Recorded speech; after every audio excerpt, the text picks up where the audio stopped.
여러분들 받으신 자료 78쪽부터 있습니다.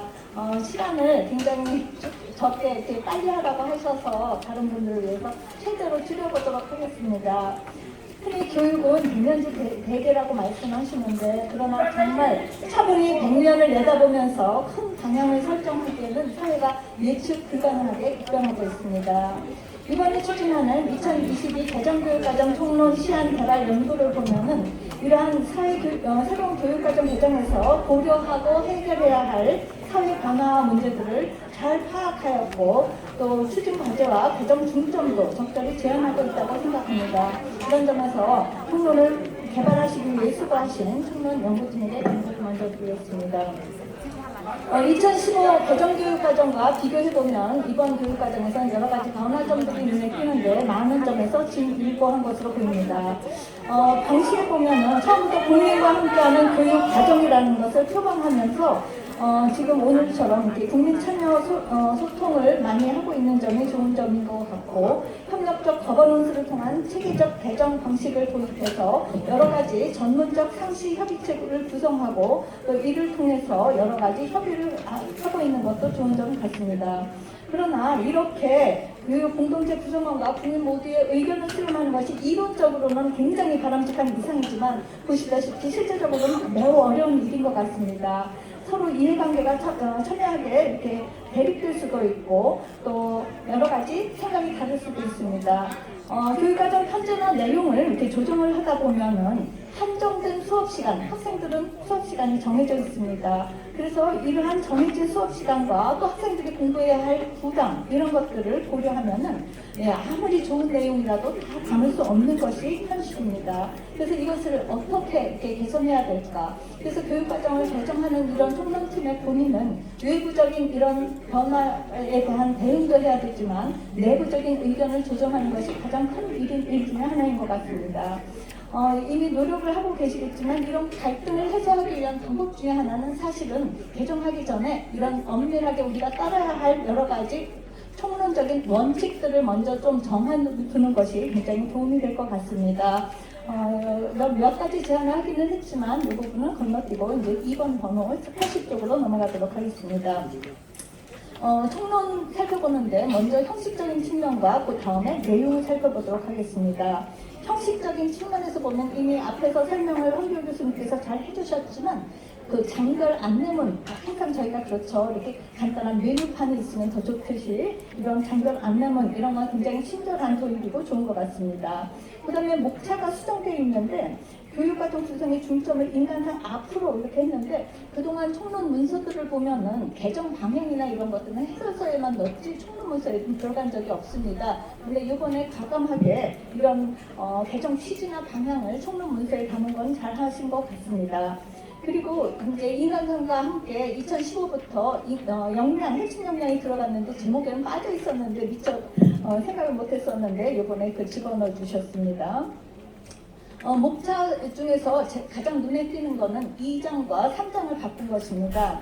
2장은 주로 편제가 그동안은 편제가 나와 있었고 3장에는 그걸 어떻게 운영하는지가 나와 있었는데 사실 그 보통 교사들이나 이렇게 사람들 보면은 그렇죠.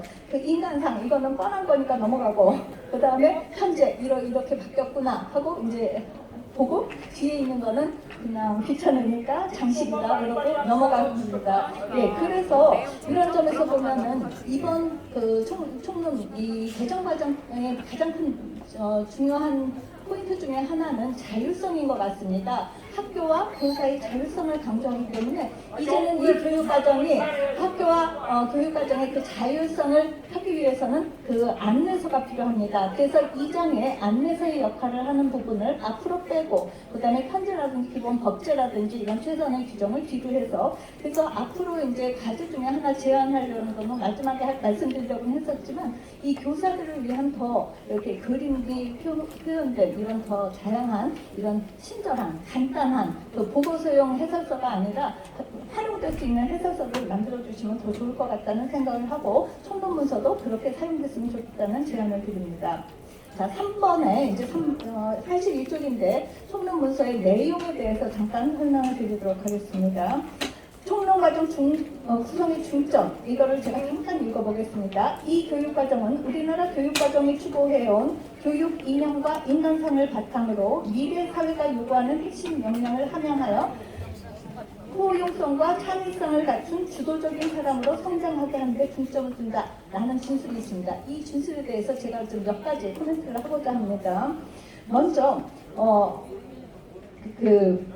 사소한 것이지만 우리나라 교육과정이 추구해온이라고 했는데, 전에는 앞에 인간상이 나온 다음에 이 말이 나왔으니까 이게 말이 됐지만, 지금은 인간상이 다 뒤로 간 상황에서 추구해온 하면은 조금 문제가 될 수 있을 것 같고, 그 다음에 그 교육 이념, 홍익 인간은 계속 유지되고 있지만 인간상은 계속 조금씩 변화하고 있기 때문에 그 전제하기가 어려워서 이것을 추구하는 뭐 이런 정도로 하여튼 이 부분을 생각해 보시면 좋을 것 같습니다. 그 다음에 이제 보다 중요하게 비전으로 제시된 포용성과 창의성을 갖춘 주도적인, 그래서 포용성, 창의성, 주도성 이 세 가지 단어에 대해서 좀 생각을 해보려고 합니다. 먼저 이 비전이 국가교육과정에서 어떤 성격을 가지며 그 위치가 무엇인가, 이제 보통은 그냥 비전하면 비전이라고 생각할 수 있지만 이 통론 문서를 다루는 이런 정교한 작업에서는 비전과 인간상과 역량과 이런 것들이 도대체 어떤 메커니즘을 가지고 같이 움직여야 되는가, 이것이 굉장히 고민스러운 부분입니다. 여기 보면은 그 인간상으로 표현됐는데, 이 비전에 표현된 인간상과 뒤에 나오는 네 가지의 인간상은 이게 무슨 관계인가, 이런 거. 그 다음에 비전이라고 설명했는데, 이 교육과정 개정을 할 때마다 보면 항상 이런 식의 그 인간상으로 대표되는 이런 표어나 기치가 있었습니다. 그래서 제가 빨리 줄여야 될 것 같은데, 이 관계에 대해서 좀 생각을 해보시면 좋을 것 같고, OECD 같은 데는 웰빙, 싱가포르는 생각하는 학교, 배우는 국가, 그래서 학습 공동체를 놔두고 그걸 하는데, 우리나라의 경우에는 어떻게 하면 좋을까? 이거 고민을 해주시기를 부탁드리고요. 주도성에 대해서만 잠깐 설명을 더 드리도록 하겠습니다. 여기 그 OECD에 그 학습하는 그 학생들의 자기 주도성을 강조하기 위해서 주도성이라고 했는데, 이 주도성의 의미는 두 가지가 있습니다. 내가 주도적으로 한다 할 때는 외적인 상황에서 내가 주관을 가지고 리더십을 가지고 하는 거에서 그런 관계인데, 우리 학습자의 여기서 자기 주도적이라고 할 때는 내가 나를 관리하는 의미이기 때문에 의미가 조금 다른 것 같습니다. 그래서 자기 주도적인 사람, 주도성이 있는 사람은 자기 주도적이지만 자기 주도적인 사람이 반드시 주도성을 가지는 것은 아니라고 생각합니다. 그렇기 때문에 이 총론 문서를 보면 주도성, 자기 주도성 이런 것들이 뒤섞여 섞여 있어서 그 개념을 조금 정리해 주셨으면 좋겠고요. 끝으로 마지막으로 정말 하나만 더 말씀드리겠습니다. 10분 지났나요? 1분만 더 사용하겠습니다. 진로 교육과 관련해서 연계 교육을 한 거는 굉장히 좋습니다. 그러나 연계 교육과 진로 교육과 그 다음에 그 생애 교육 이 개념은 구분이 좀 될 필요가 있고, 그 다음에 그래서 이 진로 교육에 대해서 이것이 학생들의 삶의 의미를 찾는 것으로 좀 확정이 됐으면 좋겠다는 의견을 말씀드립니다. 이상으로 마치겠습니다. 감사합니다.